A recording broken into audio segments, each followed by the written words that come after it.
Штипскиот борачки клуб Балканец и Кочанскиот борачки клуб Спартак одржаа заеднички тренинг, како дел од соработката на Балканец со сите останати македонски борачки клубови, откако и пред недела дена одржаа заеднички тренинг со Радовишки Бучи. Но мотивите за тренинг во Штип на кочанчани се поголеми. Спортската сала во која тренираат кочанските борачи викендов беше поплавена. Салата имаме големи проблеми. Значи, санитарните чворови прокиснуваат, таванот прокиснува. Еве сега со за вчерашниот дожд во недела имаше голема штета.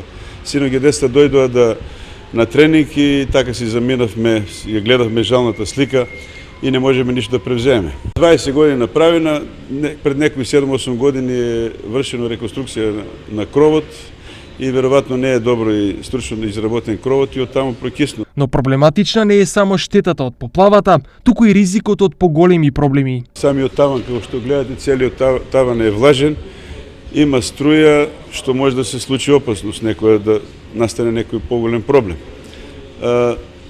Треба да се среди кровот, како што рековме, паркето треба да се целиот тргне, санира, душеците веќе се сите прокиснати, санитарниот чвор, туш, батеријата, се на се треба комисија да направи проценка, штетата е голема. Од Спартак апелираат до локалната самоуправа и бизнис секторот да му помогнат на еден од најстарите македонски боречки клубови да ги надмине тешките денови и да ја санира штетата. Она што може да се нарече и спортски потек на денот е тоа што штипјани срдечно им посакаа добре дојде на кочанските борачи, тренингот да го обават во Балканец, а раководството на Спартак да добие поголем простор за решавање на горливиот проблем.